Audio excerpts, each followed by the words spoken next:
Il était arrivé, la première étape de son destin. Mais maintenant qu'il était là, il ne savait pas quoi faire.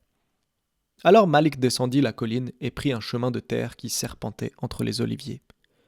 Il marcha sans but, simplement pour marcher, espérant qu'un signe lui montrerait la voie. Et ce signe arriva.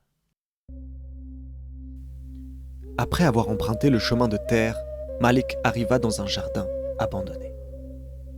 Les murs étaient couverts de lierre, les arbres n'avaient pas été taillés depuis des années. Et au centre du jardin, une vieille fontaine, tout en pierre. Malik, intrigué, s'approcha.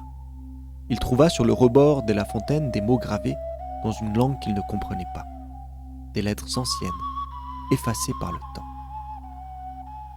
Il passa alors sa main sur la pierre froide et ferma les yeux. Il se demanda où est-ce qu'il était et qu'est-ce qu'il était censé faire. C'est alors que, sorti de nulle part, une voix lui répondit « Tu es exactement là où tu dois être. » Malik ouvrit brusquement les yeux. Une vieille femme était assise de l'autre côté de la fontaine. Comment était-elle arrivée là ? Il n'en avait pas la moindre idée. Il semblait qu'elle était tout simplement apparue.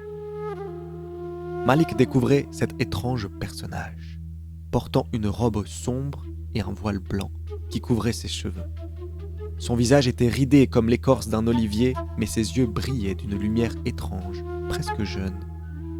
Sans plus attendre, Malik s'empressa de lui demander qui elle était et pourquoi elle était là. La vieille femme nommée Shahar sourit. Son prénom signifiait « celle qui ouvre les portes ».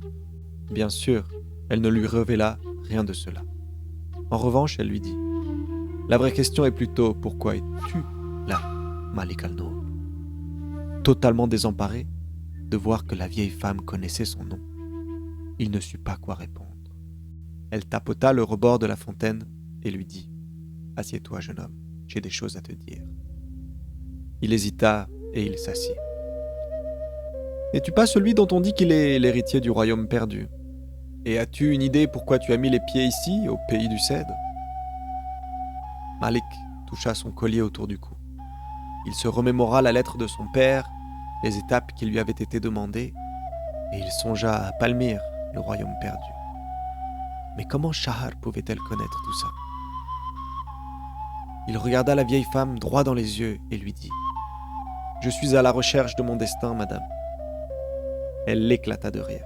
« Mais qu'est-ce que tu connais du destin, Malik al-Nour ? Sais-tu ce que c'est ?» Elle le regarda longuement, comme si elle lisait dans son âme. « Le destin, jeune homme, ce n'est pas un lieu, ce n'est pas une chose, c'est l'histoire secrète que te murmure ton cœur depuis la nuit des temps. » Alors elle se leva lentement, appuyée sur son bâton de bois, et s'approcha de lui, très proche. « Veux-tu connaître ton histoire, Malik al-Nour » Il hésita, pris entre la peur et la curiosité, il finit par lui répondre d'un oui tremblotant.